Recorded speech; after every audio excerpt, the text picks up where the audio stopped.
Assalamu alaikum dear students, welcome to the Dr. Abdullah Academy, the most powerful physics series of the year. I hope you are all good and doing well in your life. Student, आज जो हमारा ये वाला lecture होगा वो होगा एक new chapter पर जो कि है नेचर ऑफ साइंस। आज हम इस न्यू चैप्टर का इंशाल्लाह आगाज़ करेंगे जिसका नाम है नेचर ऑफ साइंस, यानी साइंस की फ़ितरत। साइंस की क्या फ़ितरत है वो हम इसमें पढ़ेंगे। हम सीखेंगे कि असल में फ़िज़िक्स क्या है, ये एनर्जी, मैटर, स्पेस और टाइम के बारे में हमें कैसे बताती है, और हम इसमें ये भी देखेंगे कि फ़िज़िक्स के अंदर कितनी सब फील्ड्स हैं, जैसा कि बायोफिज़िक्स है, न्यूक्लियर फ़िज़िक्स है, एस्ट्रोनॉमी है और ऑप्टिक्स वगैरह है। ये सब आप इसमें जुड़कर कैसे हमारी दुनिया को समझने में मदद करती हैं। और स्टूडेंट्स, हम इस चैप्टर में ये भी जानेंगे कि साइंस जो है वो अकेला काम नहीं है, बल्कि मुख्तलिफ जो रिसर्चर्स हैं और साइंटिस्ट हैं वो मिलकर काम करते हैं और आइडियाज़ को एक दूसरे के साथ शेयर करते हैं और फिर एक दूसरे को करेक्ट करते हैं, एक दूसरे की आइडियाज़ को करेक्ट बनाते हैं। आप इस चैप्टर में थ्योरी, हाइपोथेसिस और लॉ जैसे जो इम्पोर्टेंट साइंटिफिक टर्म्स हैं उनको भी लर्न करेंगे और ये समझेंगे कि एक थ्योरी कब साइंटिफिक कहलाती है। और स्टूडेंट, आखिर में हम ये फ़र्क भी देखेंगे कि साइंस, टेक्नोलॉजी और इंजीनियरिंग क्या होते हैं और ये किस तरह हमारी ज़िंदगी को आसान बनाते हैं। तो स्टूडेंट, ये जो फुल चैप्टर है ये आपको साइंस के पूरे प्रोसेस का इंट्रोडक्शन देगा, ताकि आप फिज़िक्स को सिर्फ फार्मूलाज और सब्जेक्ट की हद तक नहीं बल्कि लिविंग ग्रोइंग साइंस के तौर पर भी देख सकें। तो चलिए स्टूडेंट, इस चैप्टर के जो इंट्रोडक्शन है उसको देख लेते हैं। बिस्मिल्लाहिर्रहमानिर्रहीम। Science is the collective knowledge about the natural phenomena, processes and events occurring around us. इसमें कह रहा है कि जो साइंस है वो हमें एक जो नेचुरल फिनोमिनाज होते हैं, यानी जो कुदरत के अंदर जो मज़ाहिर पेश आ रहे होते हैं उनके बारे में एक कलेक्टिव नॉलेज है, यानी कि एक इज्तिमाई इल्म है। साइंस हमें जितने भी ये प्रोसेसेस हो रहे होते हैं या इवेंट्स हो रहे होते हैं हमारे इर्द गिर्द, जिनको हम देखते हैं, जिनको हम एक्सप्लोर करते हैं या हम उनको देख सकते हैं या उनको फाइव सेंसेस के ज़रिए हम उनको फील कर सकते हैं, उनके बारे में एक कलेक्टिव नॉलेज है। यानी साइंस वो इल्म है जो हमें ये समझने में मदद देता है कि जो हमारी यूनिवर्स है, जो कायनात है, उसके अंदर कोई भी कुदरती अमल और वाक़यात पेश आ रहे हैं तो वो क्यों होते हैं और कैसे होते हैं। ये सिर्फ इंसान का ही इल्म नहीं बल्कि ये सदियों के दौरान तमाम साइंसदानों के काम और मुशाहदात का मजमुआ होता है, इसीलिए यहाँ पर कलेक्टिव नॉलेज कहा गया है। The process starts with asking a question, कि ये जो अमल है साइंस का ये एक सवाल से शुरू होता है। वो सवाल कौन सा है? How and why things behave as such, के चीज़ें जो हैं ऐसे क्यों और कैसे बिहेव करती हैं। यानी साइंस की जो बुनियाद रखी गई वो इस क्यूरियोसिटी पर रखी गई कि हम सोचते हैं कि कोई चीज़ ऐसे क्यों हो रही है। मिसाल के तौर पर स्टूडेंट्स, आप देखते हैं और ये भी सोचते हैं कि बारिश होती है तो क्यों होती है, या आप ये सोचते हैं कि जो ज़मीन है वो सूरज के गिर्द क्यों घूमती है, ऐसी कौन सी रीज़न है जो इस मूवमेंट की वजह बनती है।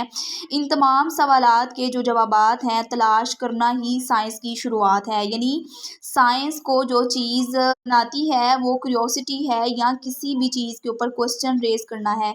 जब किसी चीज़ पर क्वेश्चन रेज होगा तो उस क्वेश्चन का आंसर ढूंढने के लिए हम साइंस की तरफ जाएंगे, साइंस को देखेंगे और फिर हमें जो है वो उनका जवाब मिल सकता है। We try to look orderliness and regularities among various phenomena apparently of diverse universe, के हम मुख्तलिफ जो मुज़ाहर होते हैं उनके दरमियान रेगुलरिटीज़ और ऑर्डरलीनेस यानी बाकायदगी और जो असूल होते हैं वो तलाश करते रहते हैं।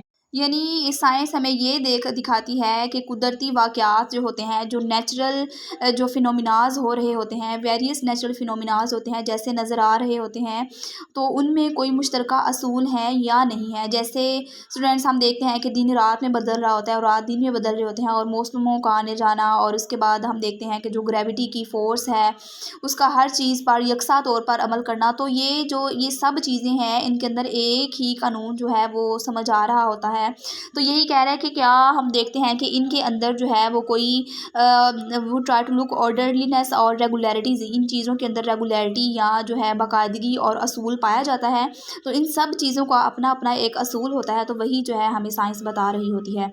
सच study of nature gave birth to a single discipline known as the natural philosophy. Now known as the science, यानी जो कुदरत के अंदर जो फिनोमिनाज हो रहे होते हैं या कुदरत की जो चीज़ें हैं उनके इसी मतालिया को हम पहले कुदरती फ़लसफ़ा कहा जाता था, यानी पहले इसको नेचुरल फ़िलॉसफ़ी कहा जाता है जो कि अब साइंस कहलाती है। यानी कदीम ज़माने में, पुराने ज़माने में जो साइंसदान थे, साइंसदानों को फ़लसफ़ी कहा जाता था। साइंसदानों को फ़लसफ़ी कहा जाता था और साइंस को फ़लसफ़ा कहा जाता था, क्योंकि वो यूनिवर्स के बारे में सोचते थे और फिर उस पर क्वेश्चन रेज़ करते थे। लेकिन जैसे-जैसे तजुर्बात और जो ये शाहिद बढ़ते गए, ये जो मुतालिया है या जो ये स्टडी है, एक अलग इल्म की शक्ल इख्तियार कर गया जिसे हम साइंस कहते हैं। यानी साइंस को पहले ज़माने में फ़िलॉसफ़ी कहा जाता था और साइंसदानों को जो है फ़लसफ़ा या फ़लसफ़ी कहा जाता था।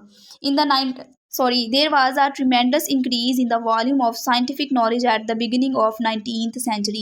यानी 19वीं सदी जब आई तो उस 19वीं सदी के अंदर साइंसी इल्म में या जो साइंटिफिक जो नॉलेज था उसके अंदर बहुत ज़्यादा इजाफा होने लगा।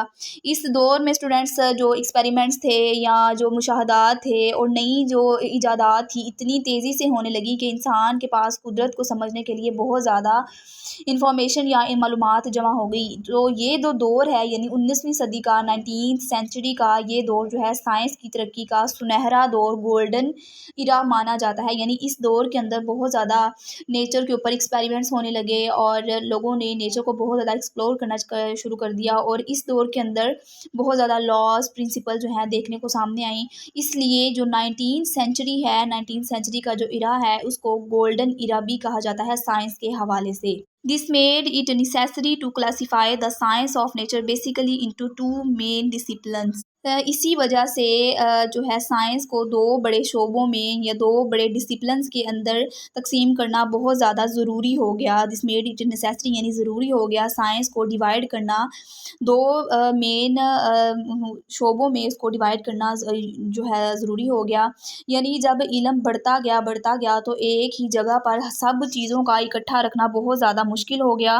तो फिर क्या हुआ, इसीलिए साइंस को हिस्सों में बाँट दिया गया ताकि आसानी से पढ़ाया जा सके और समझाया जा सके। जैसे अब हम देखते हैं कि साइंस की डिफरेंट डिसिप्लिन्स हैं, जैसे केमिस्ट्री है, बायो है, फिज़िक्स है, ये सारी है साइंस ही, लेकिन साइंस के आगे उनकी डिवीजन्स हैं, ये सारी साइंस की ही ब्रांचेज़ हैं। सो पहले साइंस एक ही थी, लेकिन 19वीं सदी में जब इल्म बहुत ज़्यादा बढ़ गया तो फिर उन्होंने साइंस को डिफरेंट डिसिप्लिन्स के अंदर डिवाइड कर दिया।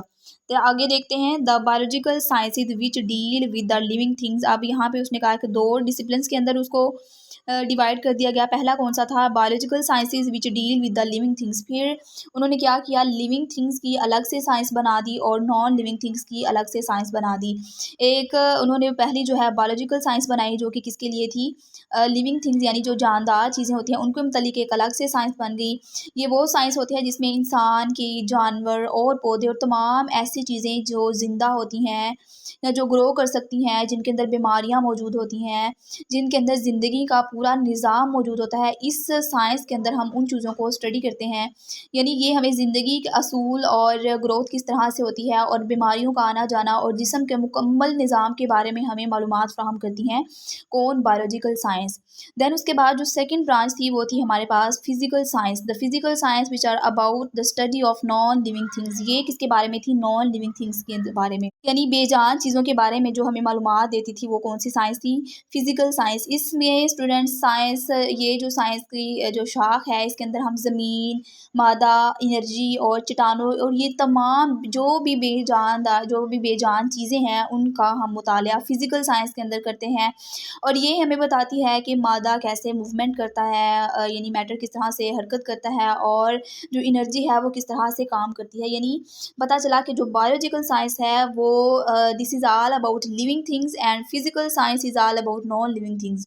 तो फिर क्या हुआ, जब इल्म बहुत ज़्यादा बढ़ गया तो फिर क्या किया साइंसदानों ने, साइंस को दो डिसिप्लिन्स के अंदर डिवाइड कर दिया। एक biological science which deal with the living things and the physical science which deal with the non living things. ये चलते हैं, physics is a basic part of the physical sciences along with chemistry and geology. कि जो physics थी वो क्या थी कि फ़िज़िकल साइंस का एक इम्पॉर्टेंट पार्ट थी। फिर उन्होंने स्टूडेंट क्या किया, फ़िज़िकल साइंसेज़ की भी आगे डिवीजन्स बन गई और जो ये फ़िज़िक्स है ये फ़िज़िकल साइंस की ही एक बुनियादी उसका हिस्सा है और केमिस्ट्री और जियोलॉजी भी इसके अंदर शामिल होते हैं। फ़िज़िक्स जो है स्टूडेंट एक नेचुरल साइंस का उसको दिल भी कहा जाता है। ये हमें मैटर, स्पेस اسی طرح انرجی اور ٹائم کے جو اصول ہے اس کے بارے میں سمجھاتی ہے۔ اس کے بغیر کیمسٹری اور جیولوجی اور باقی جو جتنے بھی نالج ہیں ان کو بھی سمجھنا مشکل ہو جاتا ہے، اسی لیے اسے بیسک سائنس بھی کہا جاتا ہے۔ تو اسٹوڈنٹ یہ تھا ایک بریف سا انٹروڈکشن اس چیپٹر کا۔ آئی ہوپ کہ آپ کو یہ انٹروڈکشن بہت اچھا لگا ہوگا اور ایزیلی سمجھ آیا ہوگا، اور یہ بھی پتہ چل گیا ہوگا کہ ہم اس چیپٹر کی جرنی میں کس طرح سے اسٹڈی شروع کرنے جا رہے ہیں اس چیپٹر کو، اس چیپٹر کے اندر ہم کیا کیا دیکھیں گے۔ تو ملتے ہیں نیکسٹ ویڈیو میں جس کے اندر ہم دیکھیں گے اس چیپٹر کا فرسٹ والا ٹاپک جو کہ ہوگا اسکوپ آف فزکس کے اندر۔ تو تب تک کے لیے اپنا خیال رکھیے گا۔ اللہ حافظ، ملتے ہیں نیکسٹ ویڈیو میں۔